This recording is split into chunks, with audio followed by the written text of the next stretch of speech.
Started.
As we wait for others to join, just a reminder to stay muted if you don't mind, and the video off would be helpful as well. And we'll definitely have time for Q&A at the end and want some active participation. And also, we will be recording this tonight. So if everyone's okay with that, but also it will be available for your friends and colleagues to view at a later date. We'll be sure to let you know how that will work.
We'll give it just one more minute as we get more people entering.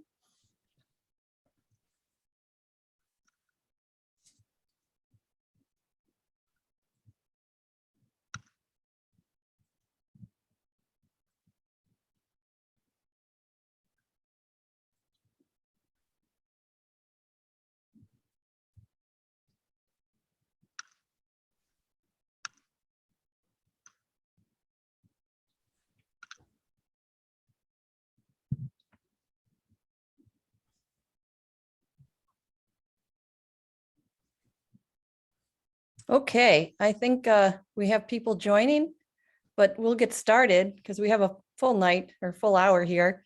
I'm Maura Toole. I'm with the Seneca Lake Pure Waters Association, and we're hosting this event tonight. So I just want to say hello and thank you all for participating in our Lake Friendly Living Awareness Month, which is hosted by the Lake Friendly Living Coalition of the Finger Lakes. The map you see in front of you are all of the participating lakes. Hopefully you're seeing some of your own in there. And as a coalition, we are committed to together working collectively to protect our Finger Lakes. So our 2022 awareness campaign is actually our second year. Last year was only a week, and it was a wonderful week, and we wanted to extend it. So now we have a month-long series of both virtual, as tonight, and also live demonstrations taking place across the Finger Lakes for the next 4 weeks. So we appreciate you being a part of this today. And I think the most important thing to recognize this year, that while we're about being lake friendly, we are also understanding the importance of that in the context of our changing climate. So the topic this year, what the series will address, is what we call lake friendly living for watershed resiliency. And it's a very important topic when we think about what's happening in our surroundings today with everything you'll actually hear about tonight. So with that, I definitely we're so honored and pleased to introduce our keynote speaker, Fred Stoss, who's with the University of Buffalo.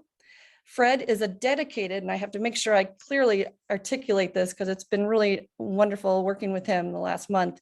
He's a dedicated environmental researcher and advocate. He holds degrees in biology, zoology, and library science, and has dedicated his professional life to sustainability research and environmental advocacy. He's more than 100 articles and professional presentations in the areas of both environmental science and library science. He's been cited as a climate leader in the United States by the Climate Reality Project, which is dedicated to unleashing a global cultural movement demanding action on the climate crisis. So we welcome Fred. We certainly appreciate him being our keynote speaker for our Lake Friendly Awareness series. I'm going to turn it over to him, but I also just want to do a little bit of housekeeping. You all are muted and silent or in video off as well.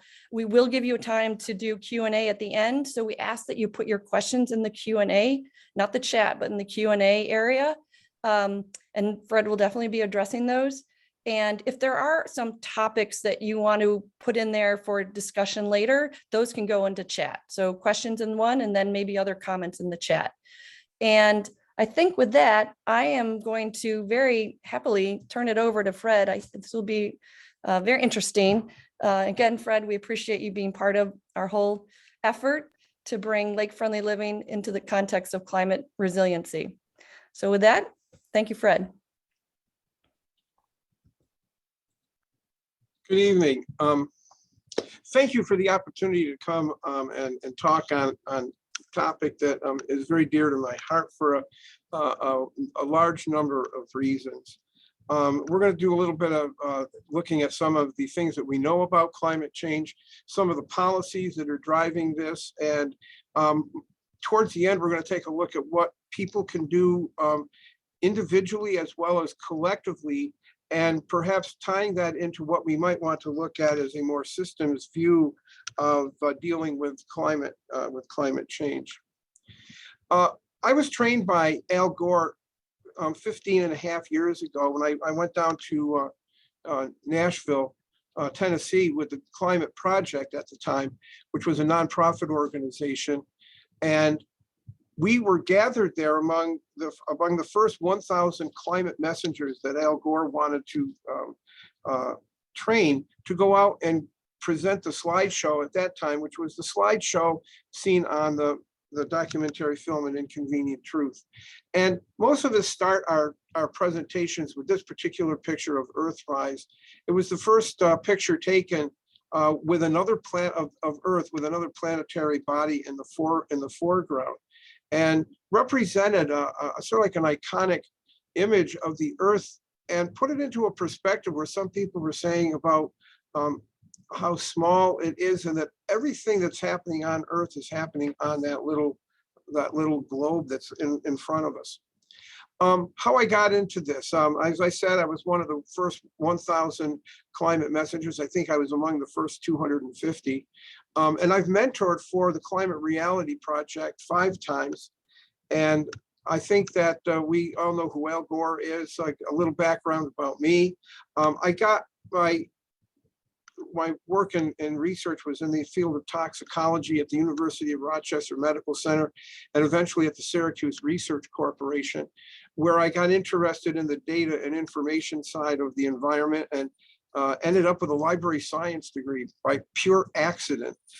So I'm the accidental librarian, if you ever want to know of one. What I'm showing here is a paper, 2 papers that I had written on the world data centers, where much of the physical data that Al Gore uses in his presentations, the real science of things, is archived in the world data centers that were created with the International Geophysical Year in 1957-58. As a librarian, I have to show you some grants about the growth of scientific and technical information in the Web of Science database from 1990 to 2021. Almost 500,000 journal articles that are essentially the essence of the science and technology of scholarly and academic literature. If we take a look at another database, and we take a look at magazine content, magazine and general interest and popular magazine articles, and where the public at large gets most of their information from any particular topic. But this shows from 1980 to 2021 the occurrence of climate change in that body of literature. And you can see that there are these little humps and that are over there before the year 2000 that more or less coincide with presidential elections, when it looks as though that there's going to be some traction. And all of a sudden around 2005, 2006, there's this big, huge spike. And we're going to take a look at why did we get that spike? And there's two different scales here. But we see when Al Gore releases An Inconvenient Truth, there's this big, huge spike that pushes everything up. That with the awareness factor of what was going on was definitely obvious there. We see over a 2-year period of time, and it was late in 2000. It was released in 2006, late 2007.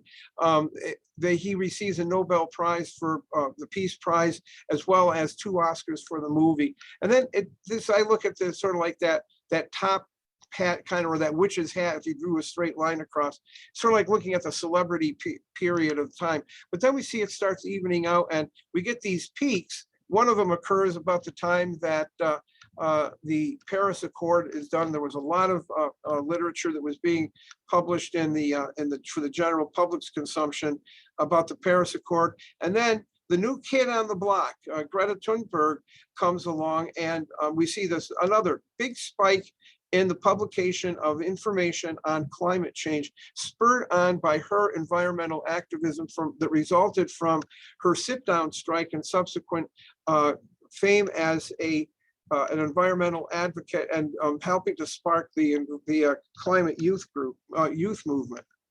So how did we get, and why did we get to where we are today? Well, we see daily evidence that we're living in a greenhouse gas constrained world, and we're going to see some facts about why that is true.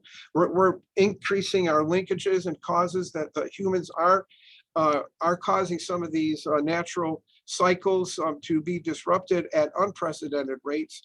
The causes and the effects are known, and there remains hope, because we know that we do have solutions, and there's still time to act, but we're fast running out of time. And I think that if you listen to any of the scientists who are saying that, who for 30 or more years have been saying time is running out, and it still is, but with a lot more urgency today. I'm not going to go into much detail here, but this is a graph that shows essentially how the greenhouse effect works, that the sun's rays come and warm the surface area and the oceans of the Earth. Some of that radiation goes back out into the atmosphere and goes back out into space. Some of it is captured in our atmosphere. I've got a listing of other greenhouse gases that are involved. We're not going to go over each one of those. But on the right-hand side of that blue curve, what we do is when we add those greenhouse gases, we're essentially thickening the blanket of materials in the atmosphere that are heat trapping and provide more warming to the Earth. So there's the warming trend that we see, and we're going to explore a little bit later. This particular graph right here is probably the most well-known of any of the climate information. It's known as the keeling curve. It was started by Charles David Keeling in 1957, 1958 as part of the International Geophysical Year. And it was the beginning of collecting atmospheric concentrations of carbon dioxide in real time. And today there are scores of sites around the world that are doing this, and they're taking measurements about once every 15 minutes that a sample is taken and analyzed. And we see a characteristic sawtooth kind of a fashion here, where at the top, the peaks, is when the vegetation is breathing out carbon dioxide because it's during their during the winter, late fall, winter, early spring season. And we are right now about where that line is, about halfway through, that as the plants begin and vegetation begins to grow, photosynthesis takes place, it's going to breathe in CO2 as it uptakes the CO2 into the vegetation. So we get lower numbers that are there. But the curve here that shows the keeling curve does show this quite nicely from 1960 to about the present.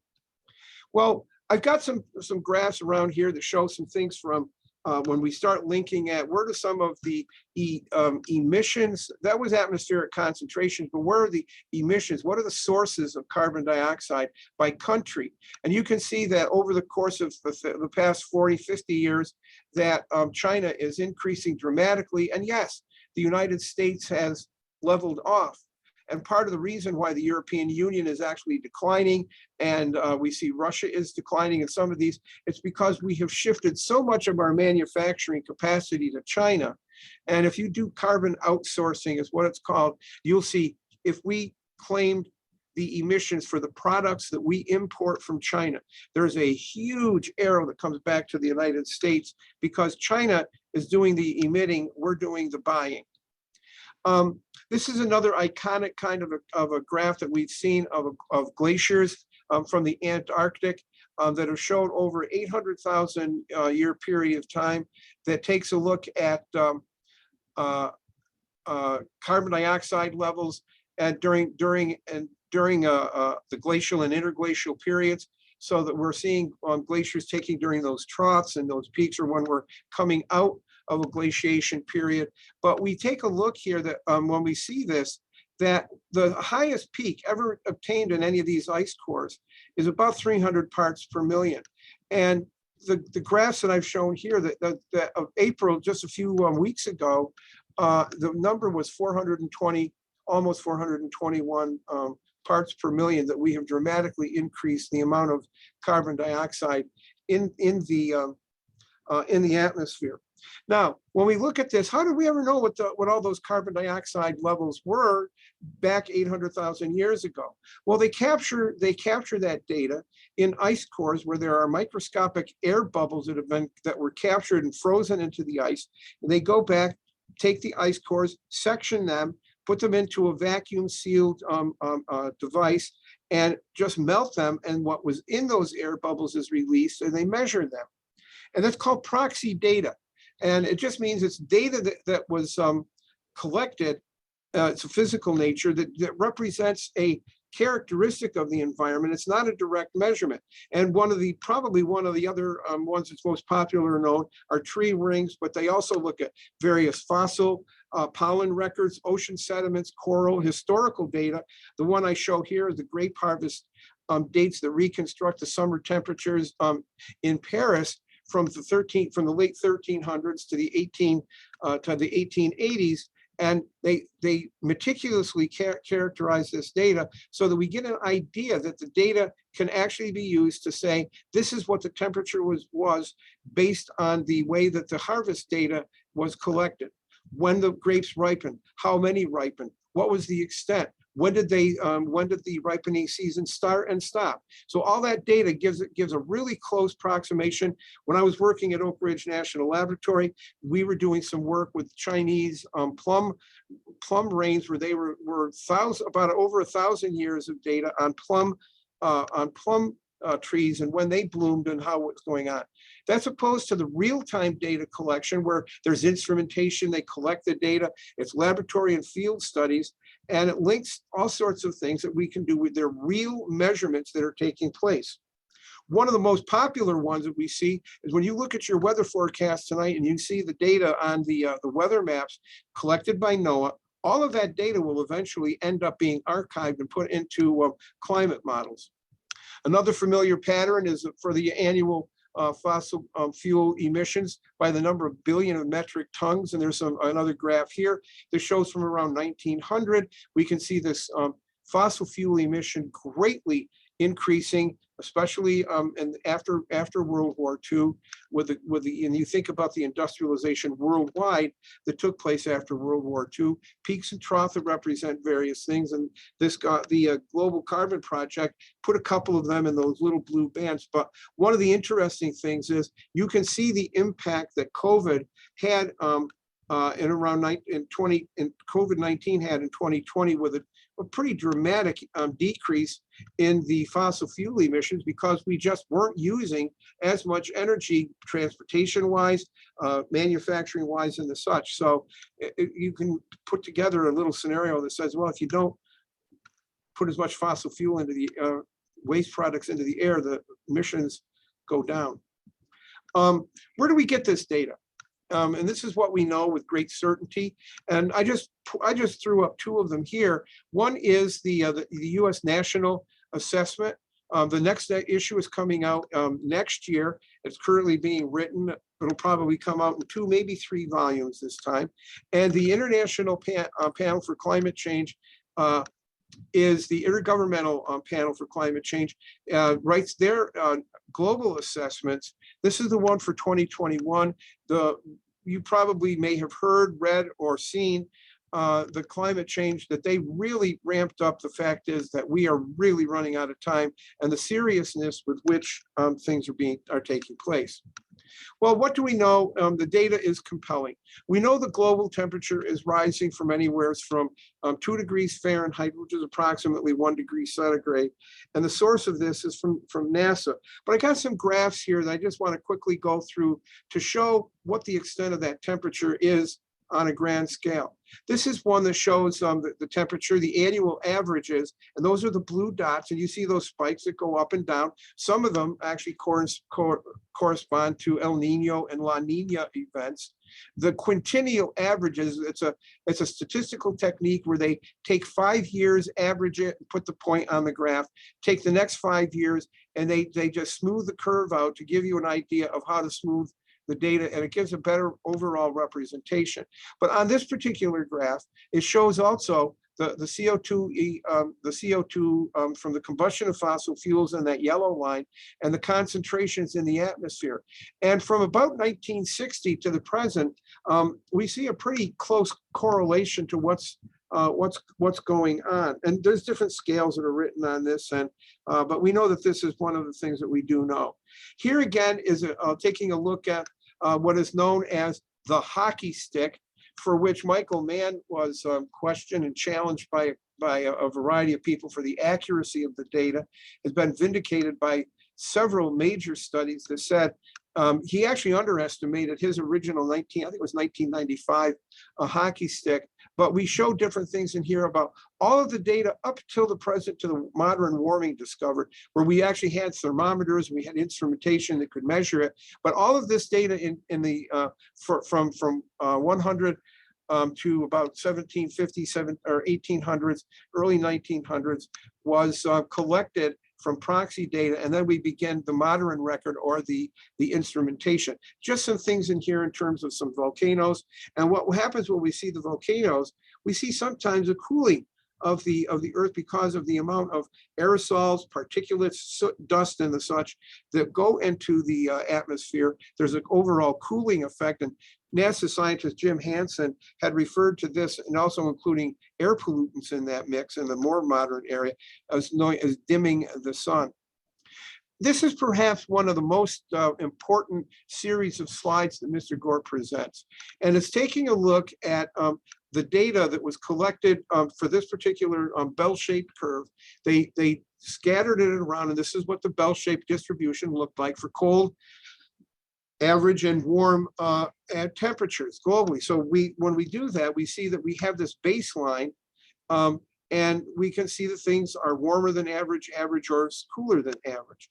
Well, compared to that 1951 to 1980, when we see what happens in the next decade, we see a shifting of that to the right, and we've actually added a new category of extremely hot To the right of that graph, it's sort of like in a burgundy kind of a color. We're going to see that for the 1980s. We go from 1994 to 2004, and we see that it's larger. We still have cold days and cold weather. We have mild weather, average weather, and we have warm weather, but we see a lot more weather that's of extremely hot. And then we go up to 2015. And we see now that the extreme temperature events used to cover 0.1% of the Earth. Now they cover 14.5% and getting larger every year. There may be some temperature changes that we're going to be looking at in the future that are going to push that curve way, way to the right. Well, what happens in New York? This is from NOAA, the National Oceanic and Atmospheric Administration, a really big high-level science and technology federal agency that collects data. They're the ones, people who rely on NOAA data are the ones who rely on those weather maps that we see. So we know that there's the data has some bona fides. So this is what it looks like for New York.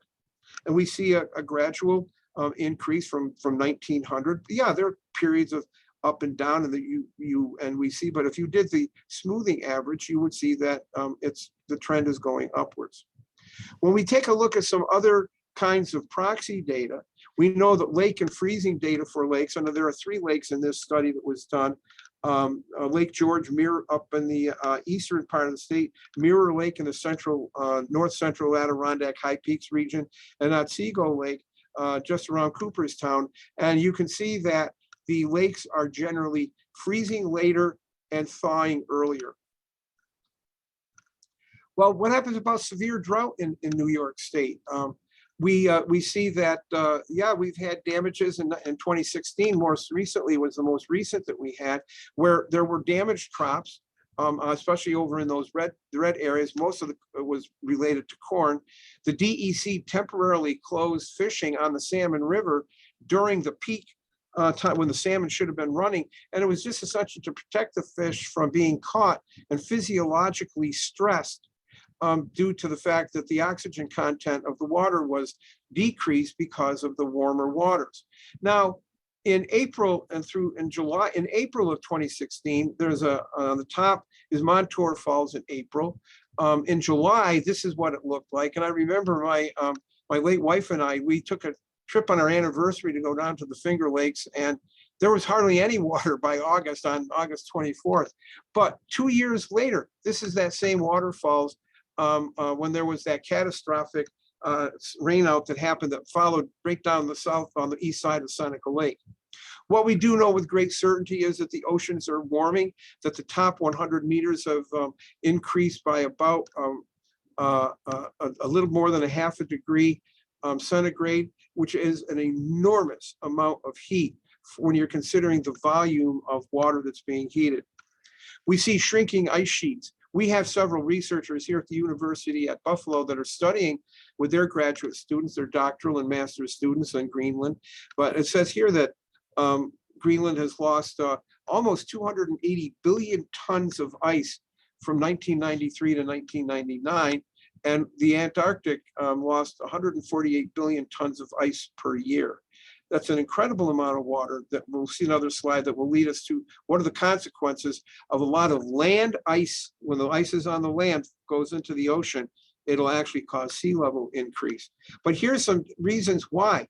We see some right here, these temperature profiles of look what was happening to Greenland, to its ice sheet in April, and you can see other portions of the world that were under this heat wave, except for the west central, or the west, sort of like the west central part of Canada that was under sort of like a temperature anomaly that we had there, but they drift around quite a bit. We know that glaciers are retreating. Mr. Gore has probably several score of pictures of showing a picture of a glacier at one point in time, and then taking a look at the same glacier a couple of years or decades later, and showing the loss of land ice, where the ice is just melting and running off. What we do know is that there's a decrease in the northern hemisphere, a decreased snow cover in the past 5 decades. We have heard and seen so much tragedy about the impact of drought and subsequent wildfires.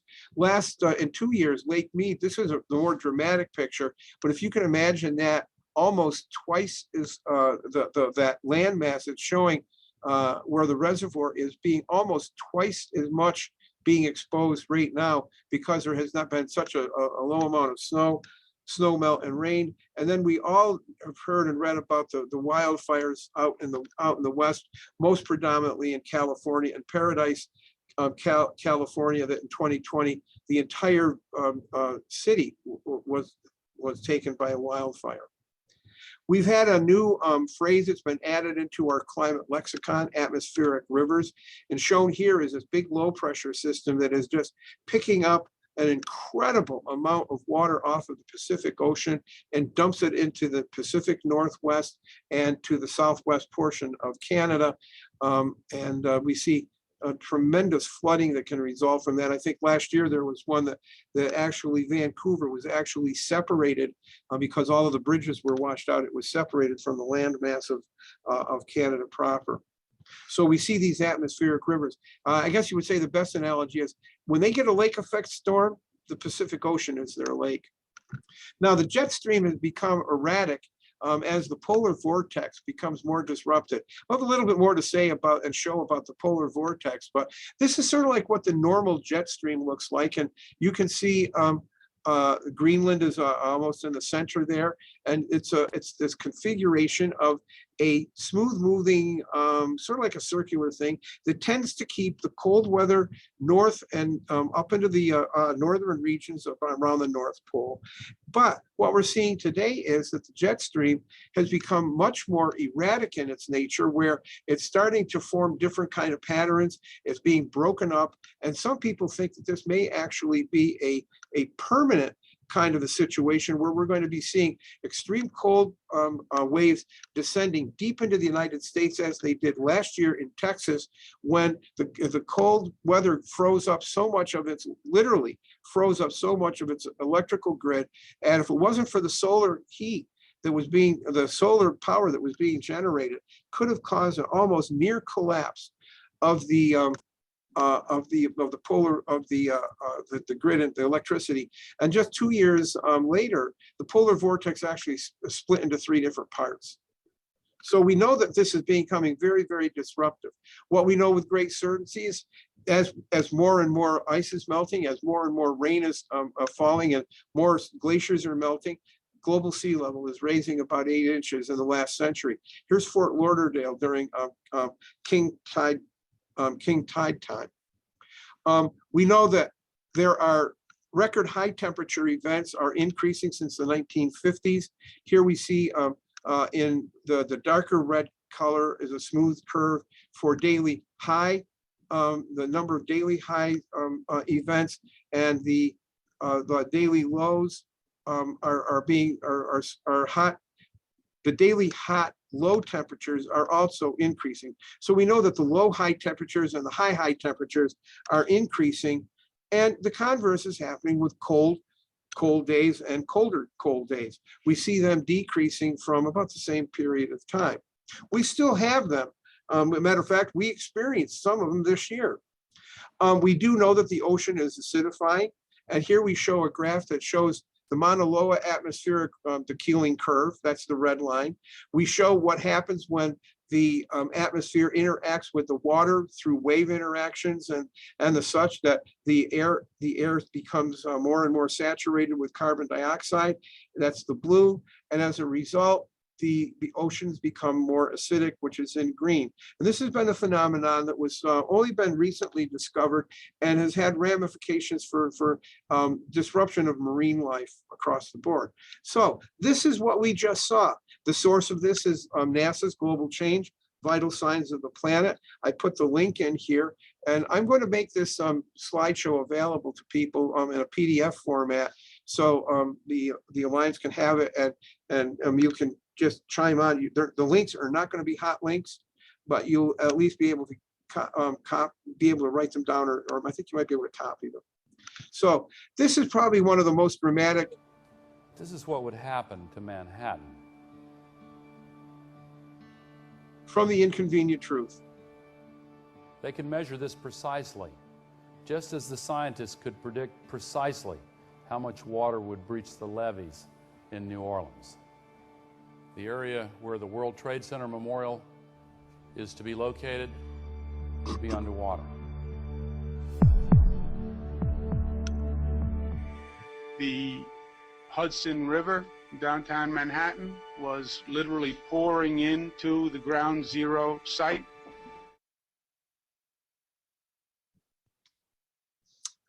That particular film clip was what happened when Hurricane Sandy ravaged the shoreline areas of New Jersey, New York, and portions of Connecticut. It gave a dramatic representation of what would happen as a result of some of these events. And what happened with Hurricane Sandy was it intensified, and it was a huge, huge storm that had a significant storm surge. It was not a very strong hurricane, but it was just a really, really big one. And we can take a look here and seeing that over the course of time from 1980 to the present, that the number of extreme events worldwide has increased proportionately, and you can see the different types that have taken place here. Now, local impacts.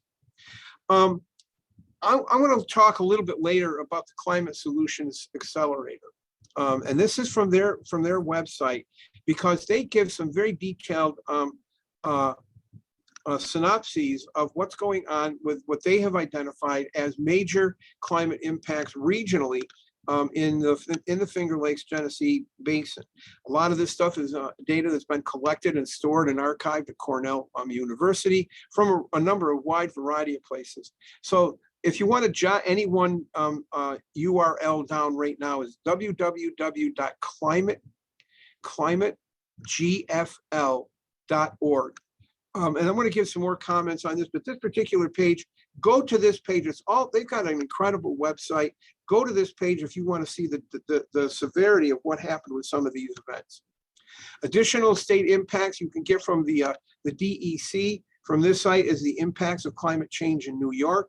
I'm talking from warmer temperatures, rain and snow, precipitation, sea level, natural resources, health risks. We know that one of the health risks is Lyme disease is spreading, and we know that there could be they're still investigating the link between that and chronic wasting disease in our local and regional deer herds and the such. So we know that there are impacts that are happening to the ecology of New York that are causing things to change. Another one, sort of anecdotal because I haven't seen any real hard data, but snowshoe hares that make their transition from looking at their beautiful brownish blending into the surroundings coat, they turn snow white in the wintertime to blend in with the beautiful surroundings of the winter.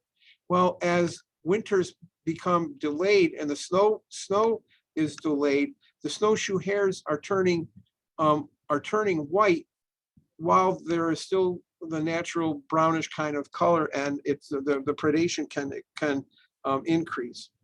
So New York State, the number of downpours between 1950 and 1916, more heavy rain. That comes from the downpour index for New York. It's done, the link is here from Climate Central. It's getting wetter. This was a graph that was done again from NOAA, from the National Center for Environmental Information, Climate at a Glance, which is their site. We're going to look at that a little later. But we're seeing that New York is in one of the areas, New York, Vermont, and New Hampshire are areas where we have seen increased rainfall since the 1950s. So what are some of the things that we can actually see? We hear about all sorts of devastations that happen when these big floods and when rivers flood around the world, or catastrophic and cataclysmic events, but we have evidence that it's happening here in New York with what we had a couple of years where there was some heavy snow melt with some unseasonable rain that caused all sorts of damage on Lake Ontario. We saw that in September of 2011, I think there was Hurricane Irene, the Susquehanna River in Vestal, New York. I graduated from Vestal High School, and where I grew up, well, I sort of grew up in Johnstown, but my father ripped us from our ancestral roots from Johnstown to go to Vestal. But my parents' house is about 3/4 of a mile to the right, up the hill, fortunately up the hill. So we see that there was the great Halloween flood of 2017, where it ravaged the south central to the east central. The lower portion of the Adirondacks had about 9 to 10 inches of rain that fell in a very short period of time. As of last summer, there were still 6 interior highways or roads that had not yet been replaced. Now, in the Finger Lakes, we've seen some things that have taken place with mostly flash flood events. So we saw here that a lot of this stuff has been archived and photos in the Finger Lakes Daily News. But we're seeing that more and more maps, like the one shown here in the bottom right, we're seeing more maps like this that are showing these big rainstorms, single events. They're episodic, serious events that take place that dump an incredible amount of rain in a very short period of time that cause all sorts of problems with flash floods. And most of you, if you are either living permanently or if you have summer cottages down in the Finger Lakes, have probably had some of the effects of taking place to infrastructure, to seeing streams that have flooded, and shorelines. I think it was Seneca Lake has had a number of times where they've had boat advisories because of all the debris that flows into the lakes. Now, I work at the University at Buffalo. Remember, we have these lake effect storms that come in every once in a while. And that's all I'm going to say. And I want to say there's one picture in here that shows it all. It's the one on the right. We are resilient here in Buffalo. But when we see a lake effect storm taking place here in Buffalo, we have our moments.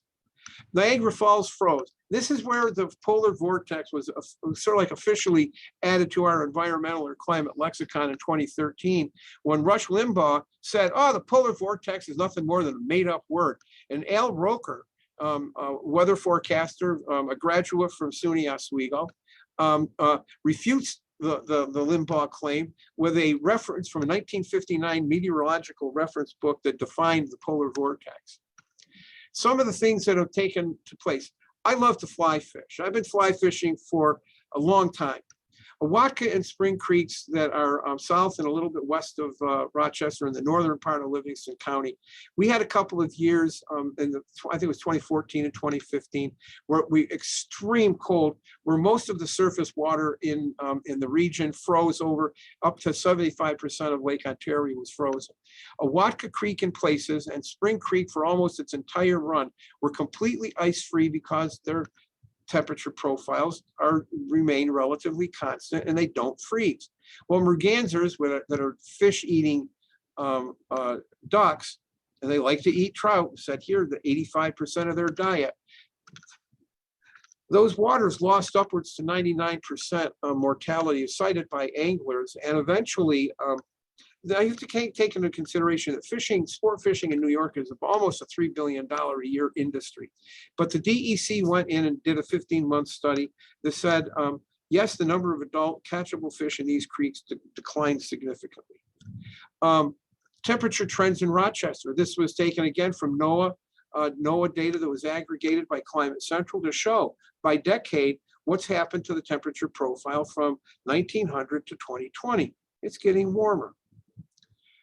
Now, what is New York State going to do about all of this? Well, back in 2018, it was proposed for having some legislation that was going to actually have some teeth in it and actually do something to solve the climate crisis. And on July 18th, Governor Andrew Cuomo signed the Climate Leadership and Community Protection Act, known sometimes as the Climate Act. It's one of the most ambitious climate laws in the world. It's going to put New York on a path for carbon neutrality, and it's going to greatly reduce the amount of greenhouse gas emissions by 40% in just a few years, no less than 85% in 2050. I hope that I'm around for my 100th birthday and can see that number in reality. It was created, the Climate Leadership Act, the Climate Act created the Climate Action Council that last December released a draft scoping plan for how are we going to get this done. And the background and details are at climate.newyork.gov. And I put in here, think community action. Every single one of you that are associated with a lake association should be making your own public comments on that. You've got until June 10th to gather your strength and your numbers and make a cogent written testimony to say what your concerns are and how you think that your community not only can benefit, but can contribute to promoting and seeing that the Climate Protection Act, the Leadership and Community Protection Act, will function properly and benefit all of New York State and probably some of the surrounding areas. What is it going to do? It's going to eliminate almost a lot of carbon emissions from the electricity sector. It's going to change almost all cars and vehicles are going to have to be eventually electric vehicles, which is a trend that is happening worldwide. It's going to significantly reduce the number of vehicle miles that are going to be traveled. And I will admit, my carbon sin, mea culpa, my carbon sin, I live 65 miles from where I work. And yes, I pay fees to go back to recapturing some of that through buyback for seeing that trees are planted because of my carbon sin. We're going to change heating systems and cooling systems in a lot of buildings to eliminate electricity-based or fossil fuel-based heating systems and significantly reduce the amount of fossil fuels in manufacturing, which is already starting to take place in small sector places around the country.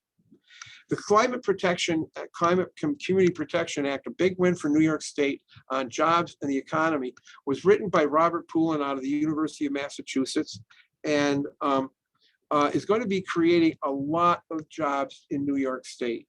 A lot of jobs are going to generate a lot of income tax. It's going to have spillover that those 160,000 jobs are going to have peripheral jobs added to it to support those workers and support in about 150,000 jobs on the average in each year over the first decade. That including induced jobs created by increased purchasing power of clean energy workers. That goes back to that fact is that those 160,000 workers are going to have disposable income that is going to be used for purchasing other materials, real estate, and other material goods. It's going to create and support 220,000 jobs over the first decade. The majority, 55%, of the clean energy sectors are going to be held with people without a college degree, and they're going to probably be making about $60,000 a year. But for workers with a college degree or an associate's degree, the average compensation is expected to be over $70,000 per year. And at the bottom, the report, the Poulin's report, said that the green economy, and I sometimes take umbrage to the use of green energy or green economy and thinking that I can turn off a lot of people if I want to talk about the green economy or the green energy. I like to talk about smart economy transition and smart energy technologies. But green economy, it comes out in the wash. Required under, oh, there's a typo, it should be CLPA. Is expected to generate about $138 billion in revenues for New York State. Well, who's getting funded to do some of this climate activism kind of work? The Timbuktu Summer Climate Career Institute up in the Adirondacks has reported that they have a $2.1 million partnership with SUNY ESF and the city of New York and the Adirondack Council and other Adirondack Park advocates are going to be funding this particular thing for a series of educational venues that are going to be taking place up in the Adirondacks. NOAA, the national has an environmental literacy program nationwide for essentially people in the K through 12 formal education, but also a lot of things that are going to be going into the non-formal education side of museums, nature center, other programs that are going to be geared towards citizen science opportunities, civic engagement, and other professional development in both the formal and non-formal sector, such as the non-formal sector, such as those represented by the New York State Outdoor Education Association, who I think 3 out of the last 4 or 4 out of the last 5 years has had climate change as a major theme in its annual programming. Now, this was supposed to be something that we were going to be acting on last year, but it's been postponed until November of this year. And again, another opportunity for individuals and for communities, the collective, as more and more individuals start working together. The Environmental Bond Act, it was raised from $3 billion to $4.2 billion for New York State. In 21, the legislature voted to put it on the ballot this November. Hundreds of, if not thousands of other jobs associated with, some of them may overlap with the Climate Leadership and Protection, Community Protection Act, but we're seeing incredible amounts of money coming into New York State that involve individuals making their elected officials knowing that this is taking place and they should be supporting it. And then gathering and collectively within various types of districts or regional compacts and councils for seeing that your voices are being heard. So how does this work? Well, from an individual perspective, you can hook up with NYSERDA to finding out how to get involved with some of their clean energy communities. And you like to talk about smart energy, to apply for grants. These are individual grants. And I would like to see a day when some contractor who's going to be building a new housing development or something comes up with a grant that says we're going to be taking a very comprehensive look at including geothermal, solar, and maybe even wind turbine in that particular community. We can go and take a look at solar installations, and there's a whole series of websites that are out there for New York Community Solar is one of them, for where you can go to get an individual assistance in putting solar energy on your own property or properties. Another place to go is the Foundation Directory for funding. It is the quintessential go-to place. Just go to your public library and ask a librarian for help on using their online portal for being able to find out what kind of community grants or school grants or nature center grants that are available to for looking at this. So what can you do? The Climate Reality Project's got a couple of things that they tell you what to do. Is one, to speak up, win the conversation, and don't let climate denial go unchallenged.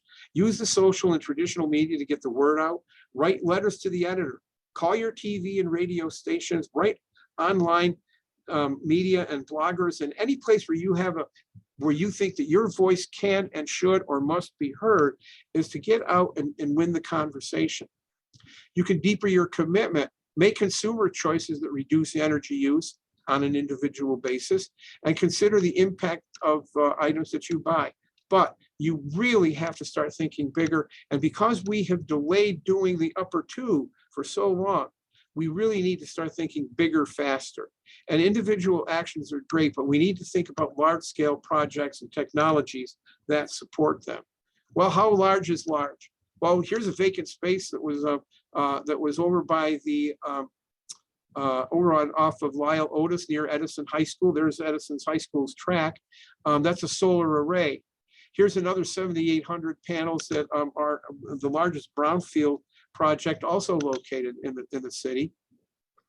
Some of these projects have been delayed. Some other projects have been delayed because of what's happened with COVID. But MegaSun is a project for a gigantic solar farms proposed in the Rochester region. They call them 3 behemoths, covering more than 1,000 acres. Some of the ones are going to be built in Caledonia, Mount Morris, and Byron. And on a sunny afternoon, it turns out that some of these plants are going to have these 3 plants may have the capacity to electrify what was done by the Gunay nuclear power plant just north and east of Rochester. The biggest of one of them is going to be in the Genesee town of Byron, covered 2,000 acres, 10 times the size of an average New York farm. What's 2,000 acres? Picture every square foot of East Rochester covered with 12-foot high solar panels, and then add in the village of Fairport too. It's a lot of area for a lot of electricity. Don't give up. The new smart energy technologies is more important than changing light bulbs. Think systems. Changing laws is even more important than changing light bulbs. The climate our Climate Act from New York is the best example I can give. Tell your leaders that this matters to you, regardless of what their political beliefs are. Let them know that you support and strongly support their or oppose their efforts, and tell them why. You do this by coming educated. Contact your elected officials and their staffs. How to do that? Again, go to your public library. They can pull that information up with about 2 or 3 clicks of a mouse. And they can give you all the addresses that you need. Put them on your websites if you're doing for a regional group. Put the list of the elected officials from your towns, your village town supervisors to your county executives and all the way up. What you can do, this is me. This is my thing. Learn, read, listen, and be informed. I just put up several what I think are some really good books to look at, especially Drawdown and their online source that Paul Hawking did. And I know there are a couple of people who have been using Drawdown as for reading clubs and the such. The Rochester Area Pachamama Alliance used Drawdown. I think they're coming back with some new 4-week seminars once a week for an hour and a half. Regeneration is sort of like picking up where Drawdown left off. Catherine Hayhoe, climate change director for Texas Tech, degrees in atmospheric physics and climatology, featured by Forbes and Time magazine as one of the most influential people in the world. She's a devout evangelical Christian. Bob Henson, who's a member of the American Meteorological Society, has wrote this book that at one time, the first edition, won an award by the Atmospheric Science Librarians International as Best of Show, as did Saving Us, Catherine Hayhoe, this year. A book that just came out a few weeks ago is Climate Change for Dummies. So the one site that I want to talk about is the Climate Solutions Accelerator. I don't think that you're going to find another local, regional, or statewide nonprofit organization that is addressing climate change as robustly and as meaningful as the accelerator is doing. Their fingers are on so many pulses of the climate change saga and bring, I would call, new lifeblood to the table. They're providing resources, services, and actions galore. My disclaimer that I put up here, here's their homepage. It's an inclusive, nonpartisan 501c3 dedicated to inspiring and facilitating a large-scale climate mobilization in the 9-county Genesee Finger Lakes region. The disclaimer is, I'm a sustaining member and have been for, I think, a little bit more than a year. I just believe so much of what they're doing and feel that I have an obligation to support the goodness of what they're doing. Some other places to get national data: the National Centers for Environmental Information, free graphs, pictures, all sorts of data. Some of it actually parsed out for lay audiences. No, this is the some of the just for Cayuga Lake alone, which you can get from them, the climate reports, the national climate reports from NCEI. So we can go through and find out all sorts of data that we get. NASA has the Global Change Master Directory if you're looking for more intensive research kind of data. And these are essentially metadata, which is data about data. It's got about 35,000 data records, most in the United States, but worldwide.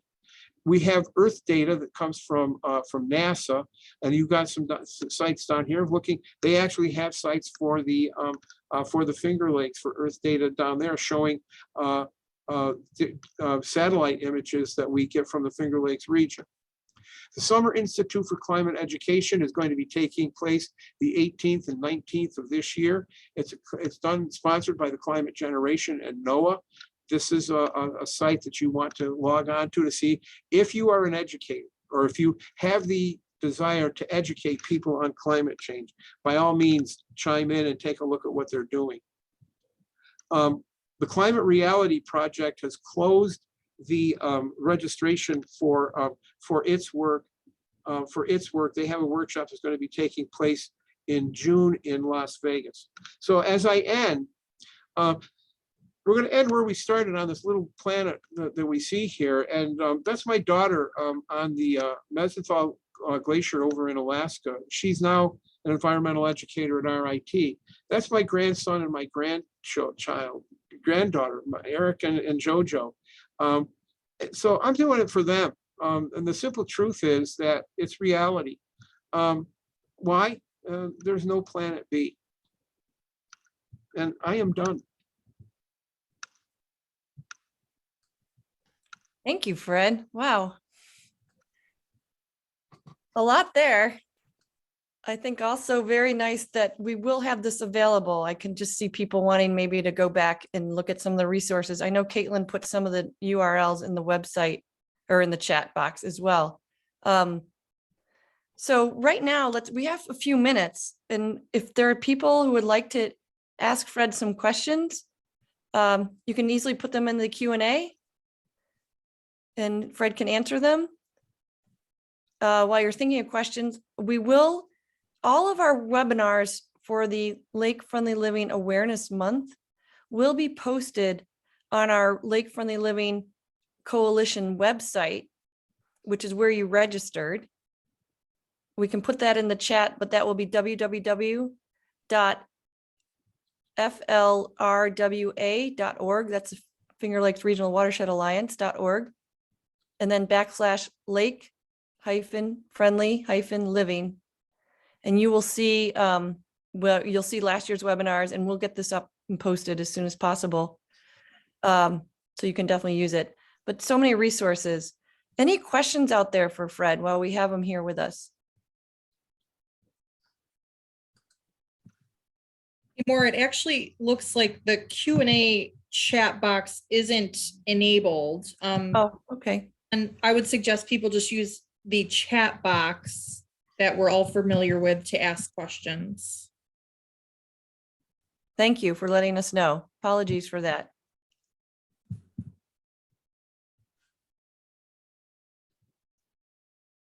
Fred also has his contact information in the chat box if anyone would like to reach out to him. Thank you, Fred, for making that available. Oh, you're quite welcome. Okay, here I am. I'm back live. There you go. So if there are people who want to stay, I'll stay until 8:30 if we want to engage in a conversation or talk about some specific aspect of what's going on. It's hard to shut me up. So I do have one question here that came up. When we have flash floods like last August, and many of them, has anyone studied the water for what's washed in? For what's washed in? Meaning what gets washed from the runoff? In terms of pollutant loads, I haven't seen any data, but I can tell you that there might be some local citizen science projects that are taking place, and one of the better ones, the Canisius Lake Association has been monitoring lake water quality for quite some time. And I think that when you go through and take a look at the data that they have, and I'm not sure if that data is available on their website, but I know that I think a person who, I'm not sure if you've been in contact with Chris Willoughby. Yes. So Chris, yeah.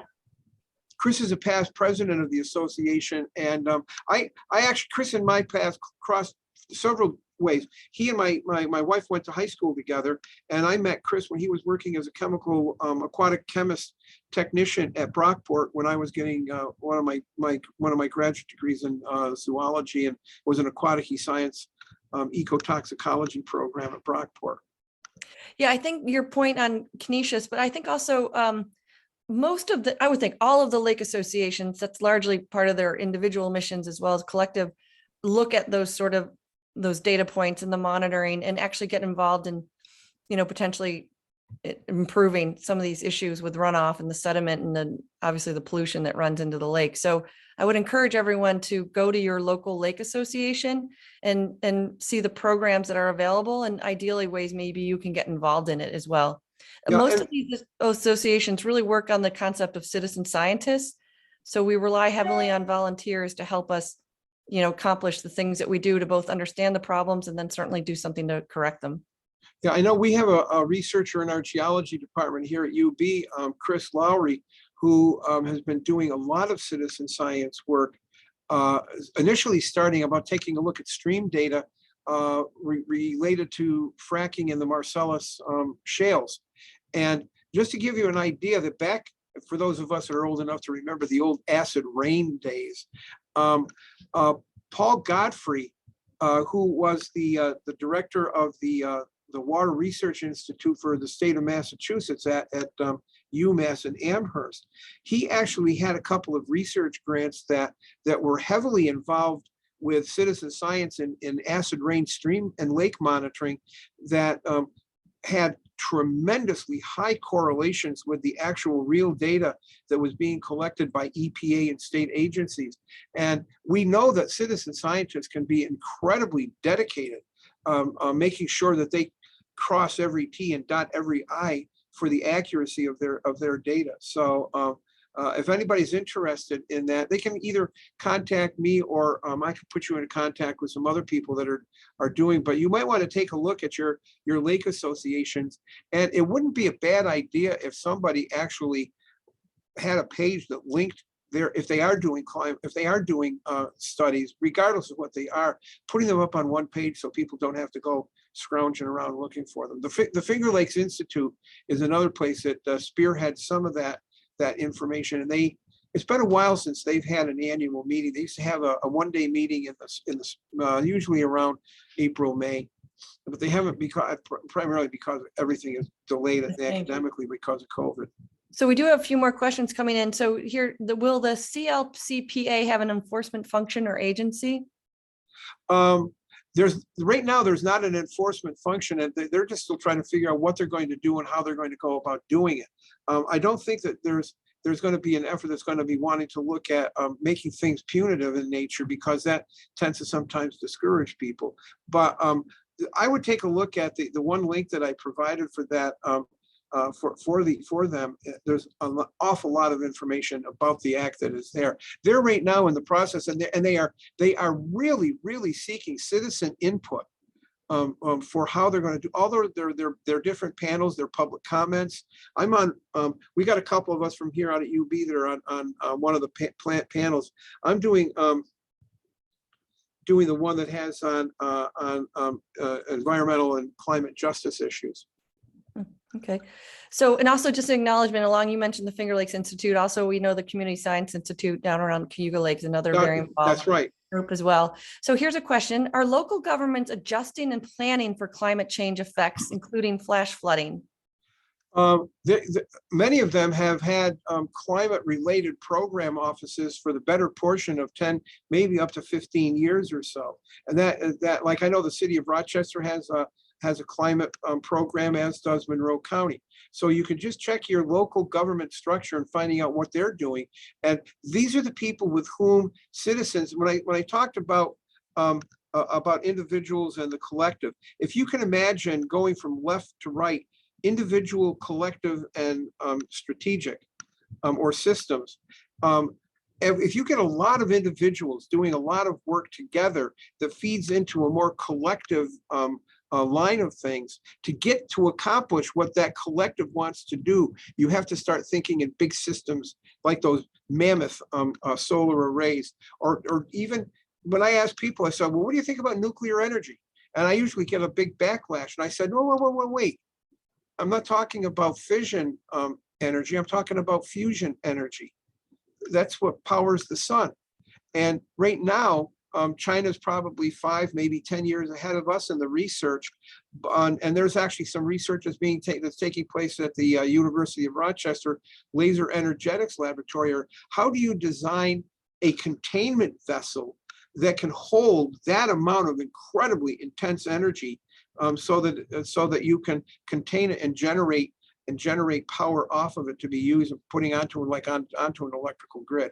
And it's this very, very experimental, but then you take into consideration, it didn't take that long for the Wright brothers for people who actually were born around the time that the Wright brothers flew their first airplane to see a man on the moon. So. And I'll also just from in terms of community action and what's going on, there's a program called Climate Smart Communities. It's a New York State program. And there's a website out there where you can go and see if your community is involved and learn more about what's going on there. And also, one of the webinars that we'll be hosting as part of our Lake Friendly Living Awareness Month is on that topic. It will be, I think it's May 7th. I'll just encourage you to go back to the registration website, but it will feature an expert from the New York State program from Albany, and then also a local township, Owasco, that has recently been certified. So if you want to look at more community action and ideally how you could be involved in it, I encourage you to start there. It's Climate Smart Communities. So there's a webinar going on this month, and you can also go to the website and learn more at your local level. So we have another question here about regarding what heavy rains are put into lake. Klaus Martins has observed that phosphate fertilizer added to fields in a dry spring, they get washed into the lakes by August rains and prompts HABs. Do you want to comment on that, Fred?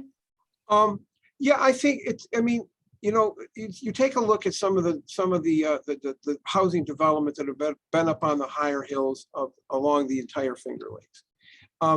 All of them want to have really nice manicured lawns, and they use fertilizer. And if it does rain out, it does have a problem in terms of increasing vegetation in the lakes. Whether or not people, I would contact the DEC to find out, because if anybody's monitoring that, it has to be the DEC. Because I know one of the lakes where this has been a concern. My wife's family used to have a summer cottage on Canisius Lake. And I recall that in 1972, when Hurricane Agnes went through, boy, I'll tell you, there were some of the lakes that got really flushed out. And the aquatic vegetation went away for a while. Some of the fish species responded quite nicely. And there was a cleansing that took place when you had that volume of water.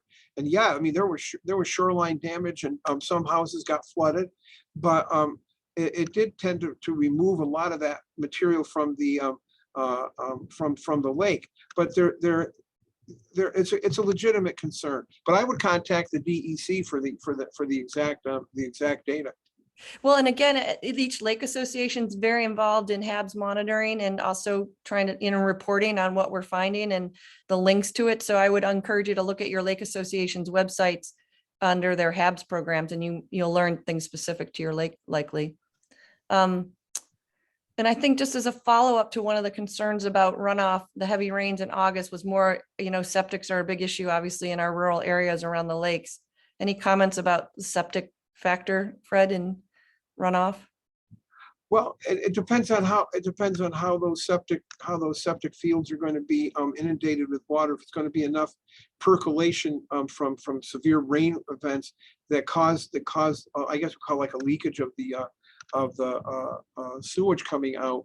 But I haven't been looking at that data, other than the fact I know that it could happen. To what extent, I don't know. That would probably be something you would want to take a look at the local level, at the town, maybe I would say looking at the town, or if it's a municipality that doesn't have a sewage treatment plant, but it's a lot of septic sewerage going on. Your town would probably have one of its environmental or facilities groups would be the place to go.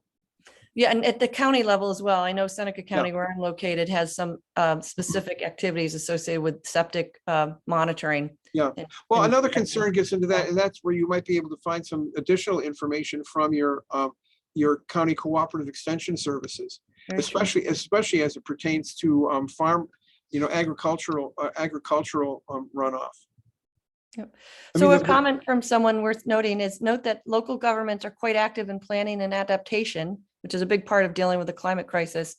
But these problems are bigger than the region. And Fred, as you were talking about systemically, even bigger than the state. So regional and watershed focused organizations are important in helping coordinate efforts. Thank you very much for that comment. And that's what we're trying to do with everything from the state programs to the local associations to leveraging wonderful experts like Fred. I know another problem, more or less, with I guess we call it a federal response to some of these.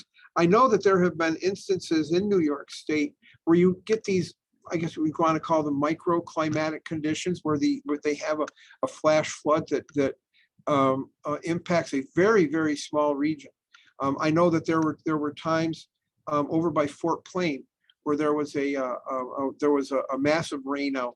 I think there were 2 or 3 fatalities. over towards Roscoe, up on the one of the feeder streams to the Beaverkill Creek. It widened from something like a maximum width of 10 feet to something like 40 yards with a massive rain up.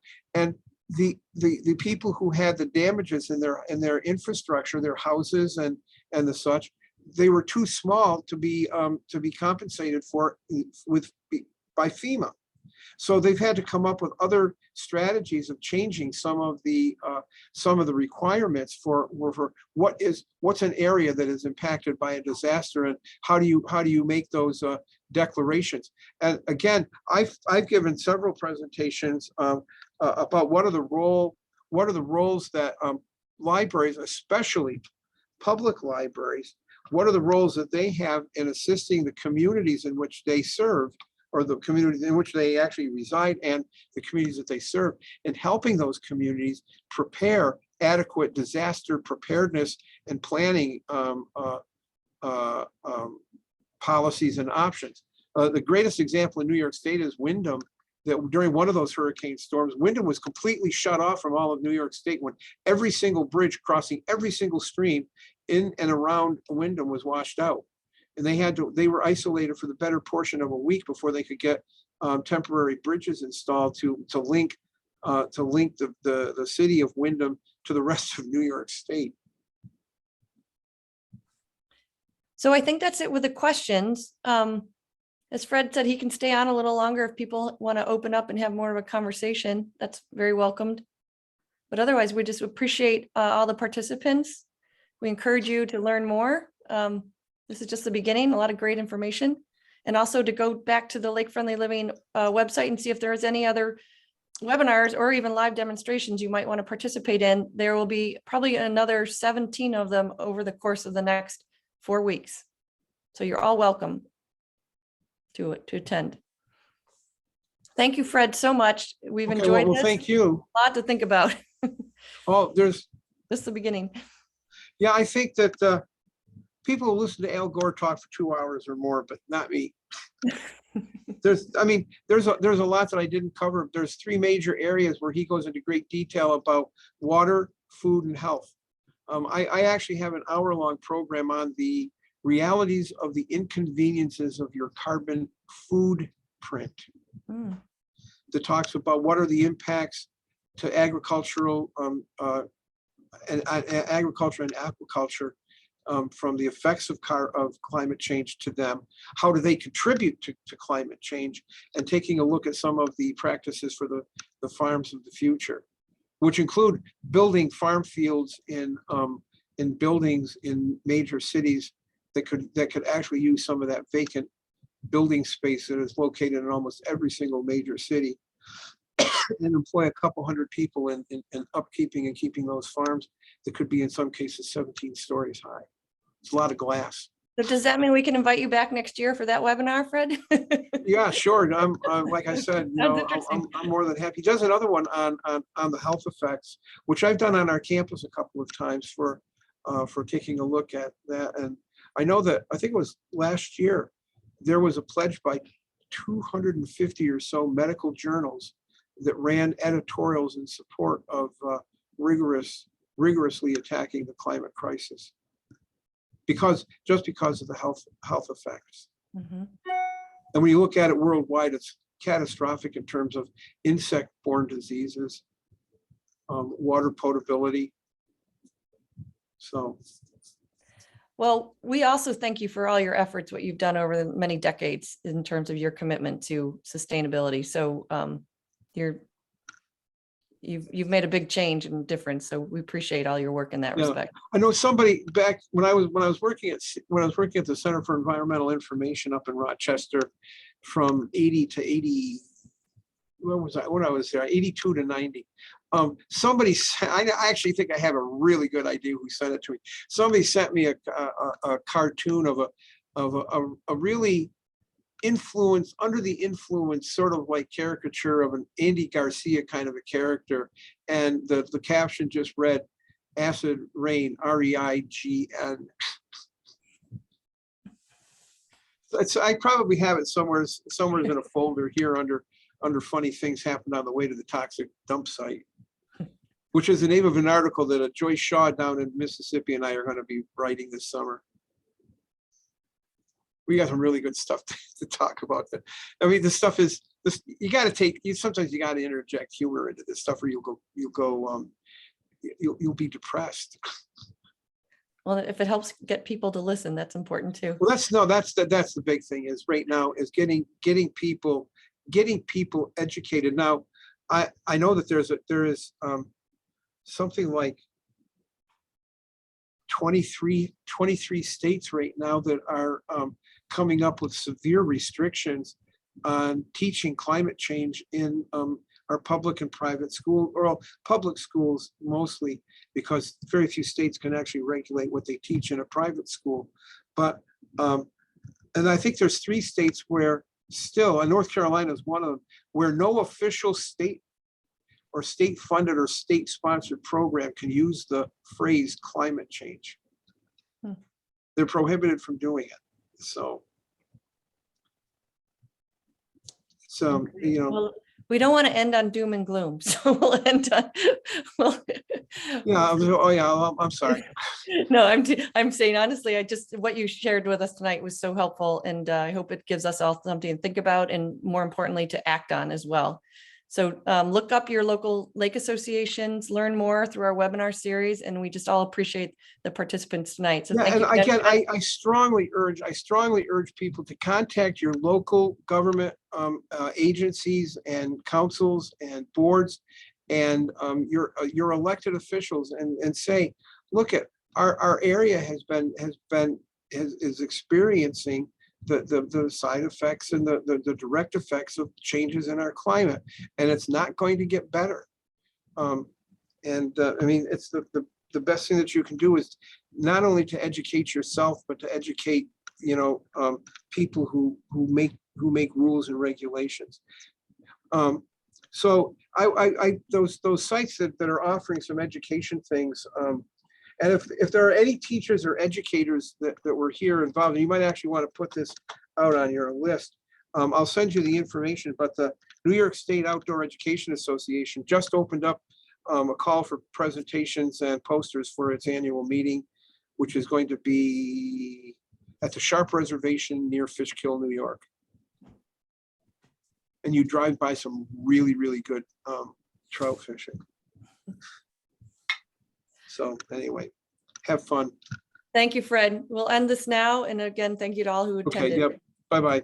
Great, And wonderful. thank all of you and Caitlin and Maura for the technical help here. That worked out quite well, I thought. Absolutely. Okay. Thank you, Bye-bye. Fred. Yeah. Good night. I'm signing out.